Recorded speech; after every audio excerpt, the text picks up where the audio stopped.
For many decades, the UN has helped deliver stability and security in much of the world. It's provided a place for nations to work together on shared challenges, and it has promoted the principles of sovereignty and self-determination, even through the Cold War and its aftermath. But today, those principles that have defined our lives since the dark days of the 1940s are fracturing. For the first time in the history of this Assembly, we are meeting during a large-scale war of aggression in Europe. And authoritarian states are undermining stability and security around the world. Geopolitics is entering a new era, one that requires those who believe in the founding principles of the United Nations to stand up and be counted. In the United Kingdom, we are entering a new era too. I join you here just 2 days after Her late Majesty, Queen Elizabeth II, was laid to rest. We deeply mourn her passing, and we pay tribute to her service. She was the rock on which modern Britain was built, and she symbolized the post-war values on which this organization was founded. Our constitutional monarchy, underpinned by a democratic society, has delivered stability and progress. Her late Majesty transcended difference and healed division. We saw this in her visits to post-apartheid South Africa and to the Republic of Ireland. When she addressed this General Assembly 65 years ago, she warned that it was vital not only to have strong ideals, but also to have the political will to deliver on them. Now we must show that will. We must fight to defend those ideals, and we must deliver on them for all of our people. As we say farewell to our late Queen, the UK opens a new chapter, a new Carolean age, under His Majesty, King Charles III. We want this era to be one of hope and progress, one in which we defend the values of individual liberty, self-determination, and equality before the law. One in which we ensure that freedom and democracy prevail for all people, and one in which we deliver on the commitments that Her late Majesty the Queen made here 65 years ago. This is about what we do in the United Kingdom and what we do as member states of the United Nations. So today, I will set out what steps we are taking at home in the UK and our proposed blueprint for the new era we're now in, the new partnerships and the new instruments that we need to collectively adopt. Our commitment to hope and progress must begin at home, in the lives of each of every citizen that we serve. Our strength as a nation comes from the strong foundations of freedom and democracy.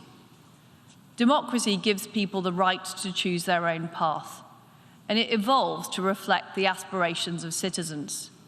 It unleashes enterprise, ideas, and opportunity, and it protects the freedoms that are at the very core of our humanity. By contrast, autocracies sow the seeds of their own demise by suppressing their citizens. They are fundamentally rigid and unable to adapt.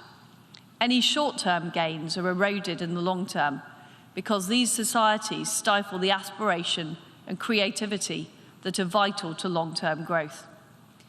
A country where artificial intelligence acts as judge and jury, where there are no human rights and no fundamental freedoms, is not the kind of place anybody truly wants to live.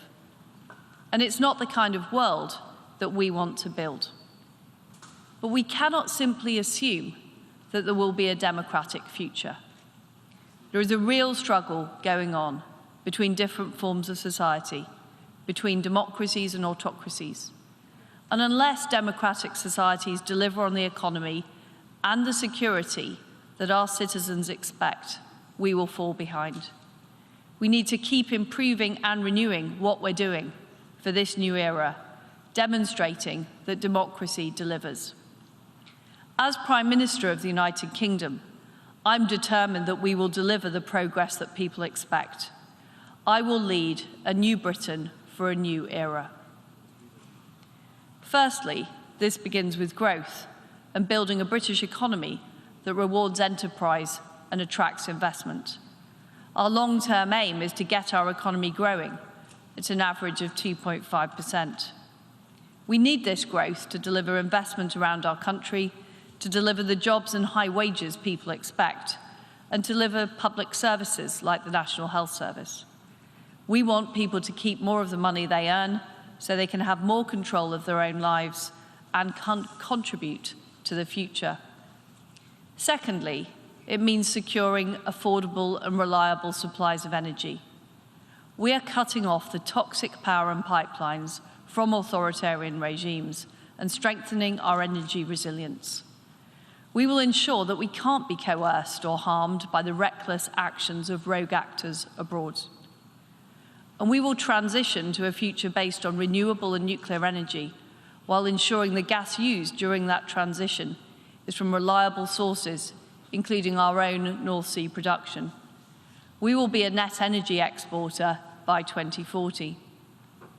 Thirdly, we're safeguarding the security of our economy, the supply chains, the critical minerals, the food, the technology that drive growth and protect the lives and health of people. We won't be strategically dependent on those who seek to weaponize the global economy. Instead, we're reforming our economy to get Britain moving, and we want to work with our allies so we can all move forward together. The free world needs this economic strength and resilience to push back against authoritarian aggression and win this new era of strategic competition. We must do this together. So we're building new partnerships around the world. We're fortifying our deep security alliances in Europe and beyond through NATO and the Joint Expeditionary Force. We're deepening our links with fellow democracies like India, Israel, Indonesia, and South Africa. We're building new security ties with friends in the Indo-Pacific and the Gulf. We've shown leadership on free and fair trade, striking trade agreements with Australia, New Zealand, and Japan, and many others. And we're in the process of acceding to the Trans-Pacific Partnership. Rather than exerting influence through debt, aggression, and taking control of critical infrastructure and minerals, we are building strategic ties based on mutual benefit and trust. And we're deepening partnerships like the G7 and the Commonwealth. We must also collectively extend the hand of friendship to those parts of the world that have too often been left behind and left vulnerable to global challenges. Whether it's the Pacific or Caribbean island states dealing with the impact of climate change, or the Western Balkans dealing with persistent threats to their stability. The UK is providing funding, using the might of the City of London and our security capabilities to provide better alternatives than those offered by malign regimes. The resolute international response to Ukraine has shown how we can deliver decisive collective action.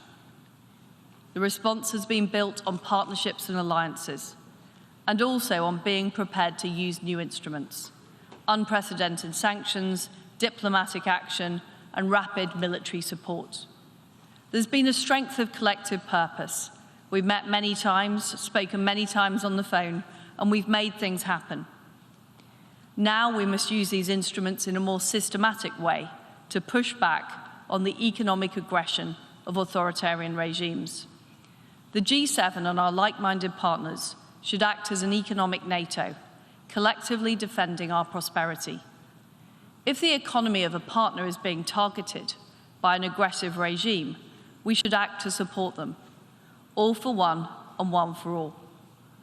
Through the G7's $600 billion Partnership for Global Infrastructure and Investment, we are providing an honest, reliable alternative around the world, free from the debt with strings attached.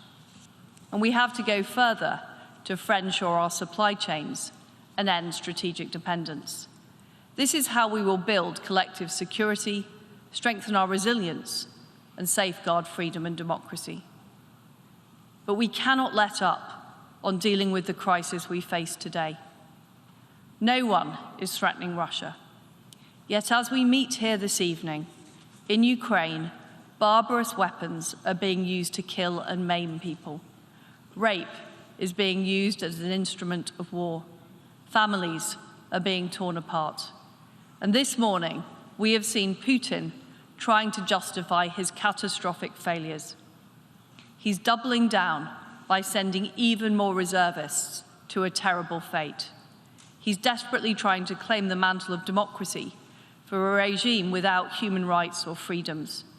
And he's making yet more bogus claims and saber-rattling threats. This will not work. The international alliance is strong, and Ukraine is strong. The contrast between Russia's conduct and Ukraine's brave, dignified First Lady, Elena Zelenska, who's here at the UN today, could not be more stark. The Ukrainians aren't just defending their own country, they're defending our values and the security of the whole world. That's why we must act. That's why the UK will spend 3% of GDP on defence by 2030, maintaining our position as the leading security actor in Europe. And that's why, at this crucial moment in the conflict, I pledge that we will sustain or increase our military support to Ukraine for as long as it takes. New UK weapons are arriving in Ukraine as I speak, including more MRLS rockets. We will not rest until Ukraine prevails. In all of these areas, on all of the fronts, the time to act is now. This is a decisive moment in our history, in the history of this organisation and in the history of freedom. The story of 2022 could have been that of an authoritarian state rolling its tanks over the border of a peaceful neighbour and subjugating its people. Instead, it's a story of freedom fighting back. In the face of rising aggression, we've shown that we have the power to act and the resolve to see it through. But this can't be a one-off. This must be a new era where we commit to ourselves, to our citizens, and this institution that we will do whatever it takes to deliver for our people and defend our values. As we mourn our late Queen and remember her call to this assembly, we must devote ourselves to this task. Britain's commitment to this is total. We will be a dynamic, reliable, and trustworthy partner. Together with our friends and allies around the world, we will continue to champion freedom, sovereignty, and democracy. And together, we can define this new era as one of hope and progress. Thank you.